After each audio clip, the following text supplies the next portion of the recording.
What is up, y'all, and welcome back to another video here on my channel. I got a huge problem this summer.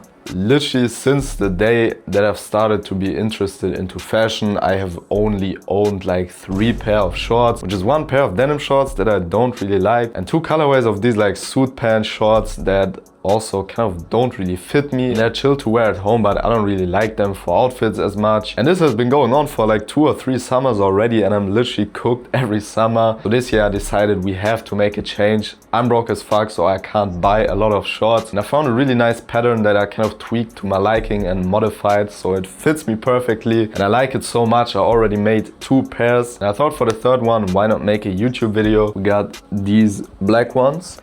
Pretty basic, kind of denim style black pair with these studs and also these denim style back pockets. Then we have these beige ones right here.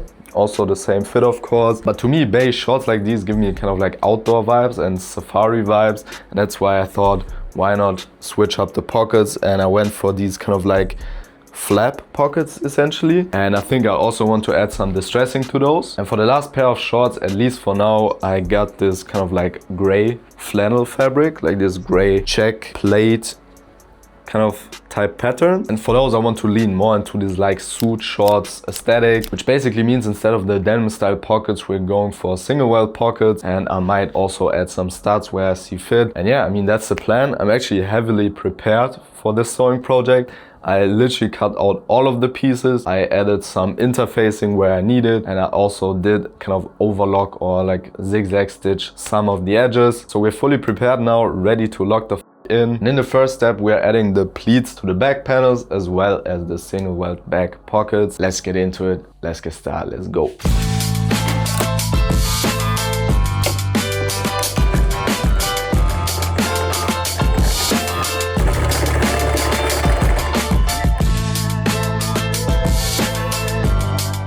Alright, so for the single welt pockets, I definitely need to put up a tutorial because I just kind of can't do it out of my head. I've done like 2 single welt pockets so far, and I think 1 double welted pocket. And yeah, this time I'm actually trying out a new tutorial, so we'll see how it goes. So in the first step, we are apparently kind of securing or stitching the lining to the to the back panel. And I mean, usually this happens in a later step, but I mean, let's just roll with it.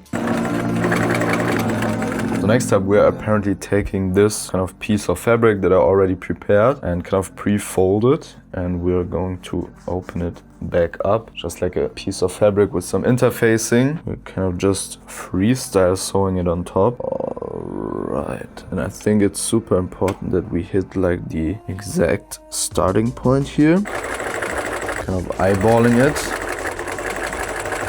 Then we're taking this other scrap piece right here, and I don't have an overlock or like a serger, so I'm just going to zigzag stitch. Now this should do the trick just fine. And now we can also freestyle this piece. Once again, this starting point is really important here. And with this, I guess we have the top and the bottom flap of the pocket already assembled, and it actually looks pretty good so far. Let's keep going. And with this, it's already getting interesting because we are now cutting open the fabric. Now we can cut along this center stitching that we did earlier, and then we're making these kind of like triangles. And now we can actually fold those flaps to the inside. We fold it over like this. I think we need to kind of attach these 2 pieces together here. And from what it looks like, we kind of stitch in the same line here. But I think this kind of created the fold for the outside. And then next up, we are also attaching the lining, like the pocket bag, to this panel. And after sort of arranging everything nicely, we then need to kind of stitch down these triangles that we made earlier when cutting when kind of cutting the pocket. This is essentially like the side piece, so it kind of secures the side element of the pocket. This is also sort of the part that makes the pocket look good or look not good. And I don't know if mine will look good, to be honest. But let's see. Now we're essentially taking the second flap and also kind of stitching it to the pocket bag or the pocket lining. Looks a little weird, but I think this is correct. And now we basically have the assembled pocket. All that's left to do is sort of close the sides of the pocket bag right here. Because we use the folded piece like this on the bottom, it's of course already closed. To make this a little cleaner, I'm actually cutting off kind of the excess fabric, and then we're just going to overlock or like zigzag stitch this. And now as a little extra step, what really helps, because kind of the pocket is done, but we now have this sort of like flap at the top here, and what kind of helps moving forward and kind of continuing this sewing project is just kind of like stitching this down real quick, close to the edge. Can also do like a really long stitch and just sort of like securing it so it doesn't annoy us in kind of the next steps. Alright, so now with this, we got the finished single welt pocket here on the back. And to be honest, I would give this tutorial like a 8 or 9 out of 10. The only thing that I kind of dislike right now is that the pleat is like not in the center. And that's not because of the tutorial, but because of my kind of shorts pattern. It's not too big of a deal, I would say. Kind of give you a little close up. This is the pocket. It's clean enough. It's good enough for me. And yeah, the tutorial is approved. I of course have to make the second pocket as well, but I'm gonna see when I'm done with this and when we're kind of connecting the two back panels together. For me, it's some work, but for y'all, it's just like a...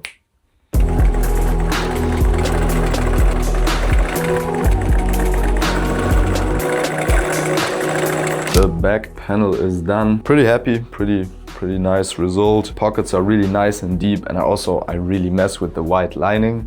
I mean, it's just on the inside and kind of the pocket bag, but I don't know. I think the color combination looks pretty nice. Let's move on with the front, let's get it. For the front, I'm also starting out with the pockets. We got these kind of like slanted, I think they're called French pockets. Once again, with the white lining or the white pocket bag. We also got this kind of like little fabric scrap, which is kind of the cover of the pocket, if that makes sense. And yeah, on the front panel, on the main panel, I already kind of placed a piece of interfacing just to reinforce kind of the structure. And I think that's all we need to make some nice front pockets. So let's get going.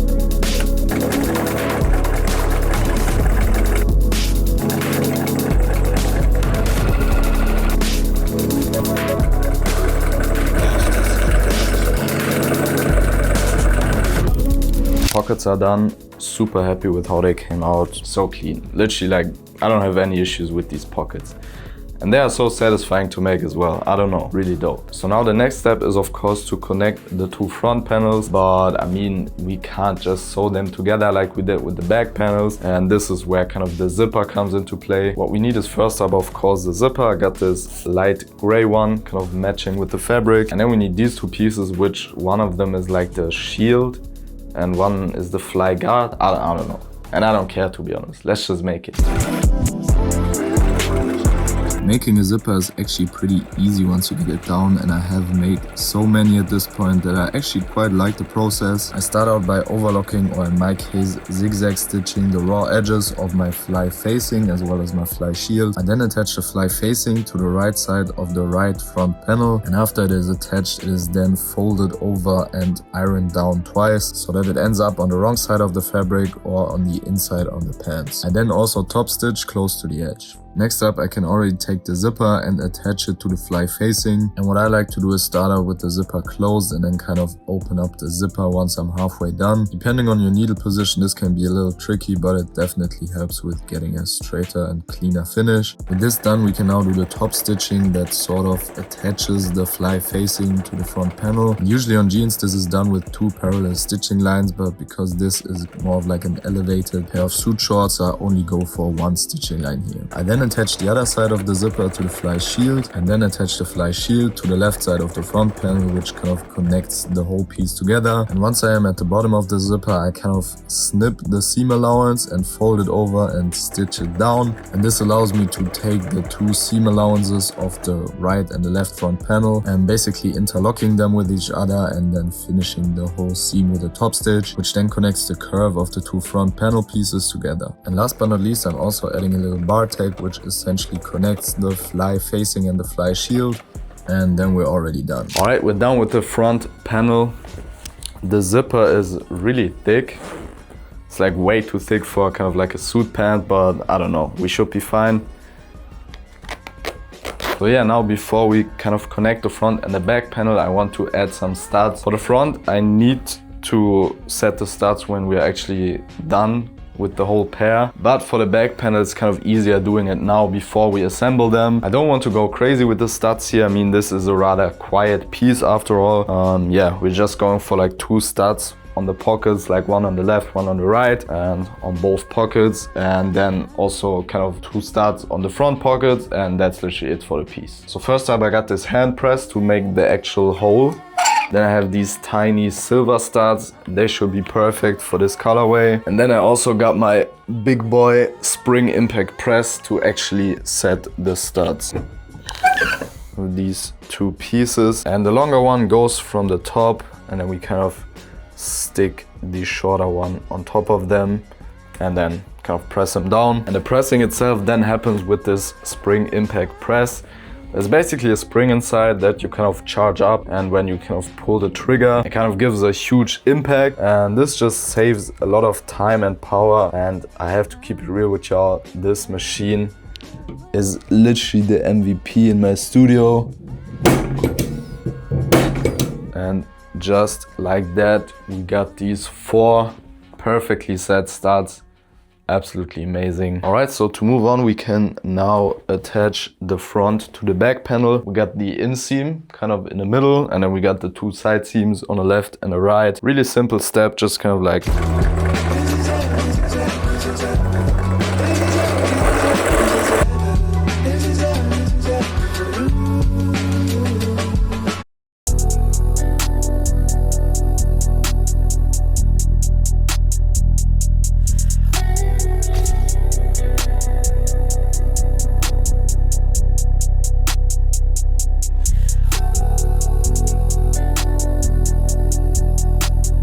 Alright, so I just realized that I've been working and kind of neglected the video, but don't worry, I'm gonna put y'all on. So what I did was hemming the bottom here on these 2 leg openings, so they're nice and finished. For this pair, I wanted the legs to be a little longer, so I didn't do like a double fold, but just a single fold with the overlock. And if it bothers me in the future, I can just kind of fold it over and then stitch it down, and then we kind of have this default double folded stitch. And then when I had and made my belt loops and already kind of secured them to the pants, and essentially how the belt loops work is that kind of the waistband gets attached on top like this, and then we kind of fold them over, and this then essentially creates the belt loop. I don't know if you got what I explained here. And I already prepared the whole waistband. It's this long strip of fabric. Got some interfacing to add some strength to the waistband, and then we basically fold it in half and then fold the seam allowance inwards. And now we can stitch this side right here to the inside of the pants, then turn the pants to the right side again, and then we just kind of fold this over, and kind of our top seam right here sits in between those 2 folds, and this makes like a clean waistband. Let's just get going.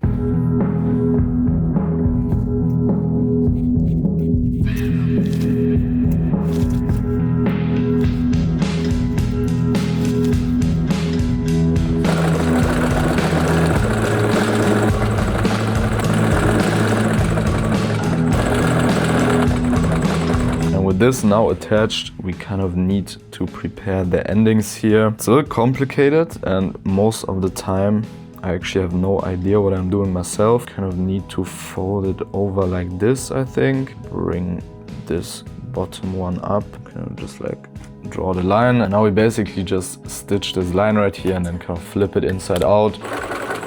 Now I trimmed off the excess here. We can then turn this kind of to the right side again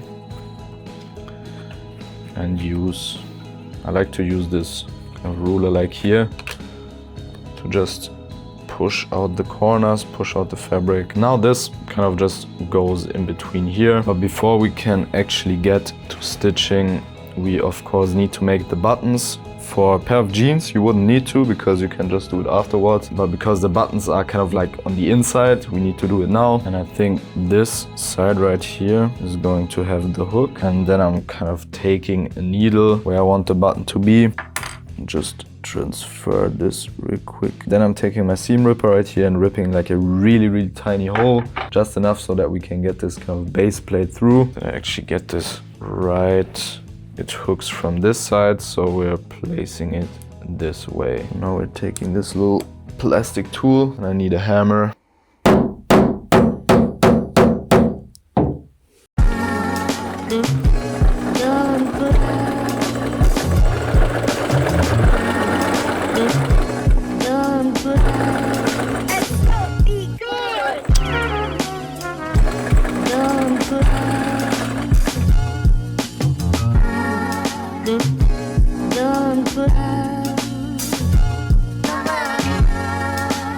Waistband is done, belt loops are done. We are basically done. This is essentially the finished pair. But as I said earlier, I want to add some more studs. I mean, you already know how this goes. I'll just mark out the spot. Once marked out, we then take this hand press to make the hole. We of course also insert the studs. And then we are switching to the big boy spring impact press. Compress them and therefore set them like so. And just like that, we added some finishing touches, some final studs. I would say we are completely done with the pants, let's get it. And I don't know about y'all, but I think I definitely broke the curse with this one. I am no longer cooked in summer and I got 3 beautiful pair of shorts. First of all, we got these black ones with the studded details. Kind of like a basic, nice black pair of shorts. Moving on, we got the beige ones, kind of outdoor inspired with the flap pockets. After this video, I also add some distressing to those. And now last but not least, we also have the gray kind of flannel plaid pattern style suit trousers. Also some studs. Oh my God. I think those are my favorite actually. I really like those. But yeah, I mean, that's all for today's video. Let me know in the comments down below which pair is your favorite. As always, thank you guys so much for watching this video all the way to the end. And yeah, that's it. That's all for today. I'm gonna see you in the next one. I'm out.